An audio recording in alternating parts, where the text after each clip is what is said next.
Who were the twain that trod this track so many times together, hither and back, in spells of certain and uncertain weather?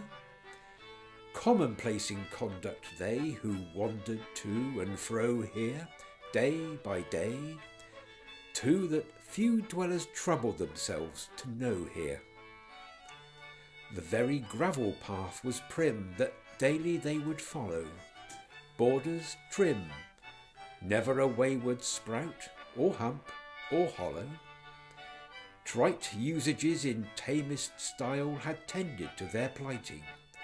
It's just worthwhile, perhaps, they had said, and saves much sad good-nighting. And petty seemed the happenings that ministered to their joyance. Simple things, onerous to satiate souls, increased their buoyance. Who could those common people be, of days the plainest, barest?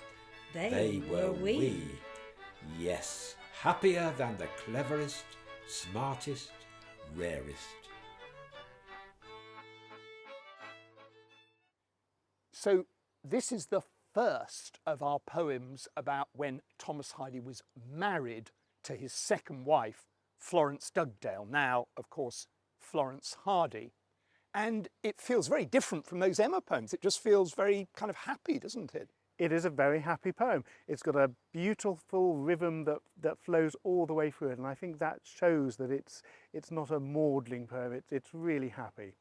And we're here in front of Athelhampton because they actually came here a lot. They did, and actually one of the sad times in their marriage together was the time that they were here dining with La Fontaine, and a telegram arrives which is informing the guests that the First World War has broken out.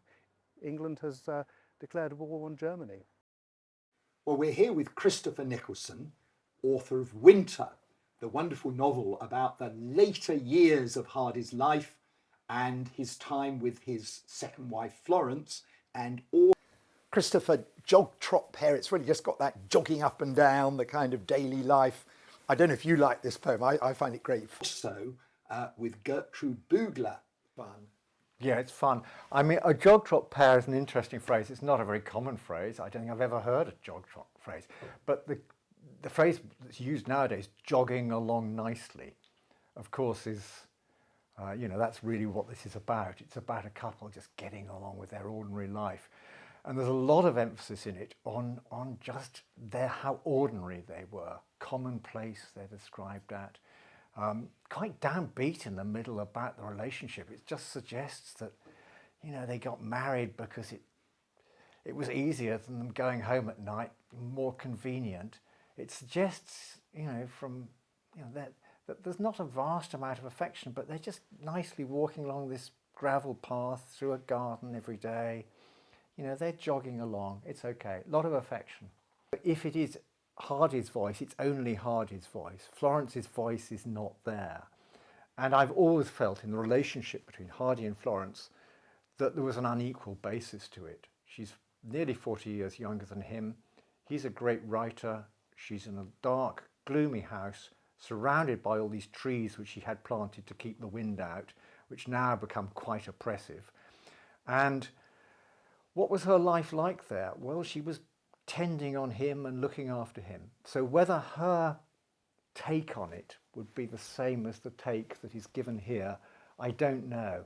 In the final stanza, however, the whole thing shifts, because what happens is that the mysterious external narrator vanishes, and suddenly, in much plainer language, one of the couple takes over, identifies himself and says, yes, I'm one of this couple, and yep, we're getting on very well, nicely, thank you. Well, it's lovely to have heard a poem where Hardy has now found happiness with his second wife, Florence. Did it continue like that? Well, we'll hear about that over the next few videos. But now let's hear a jog-trot pair once again. Who were the twain that trod this track so many times together, hither and back, in spells of certain and uncertain weather?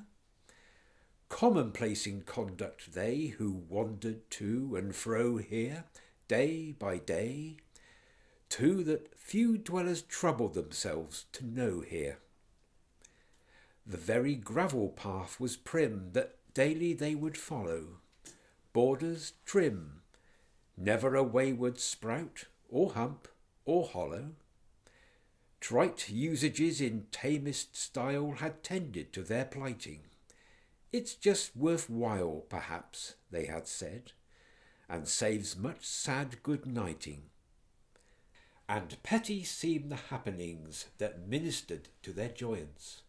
Simple things, onerous to satiate souls, increased their buoyance.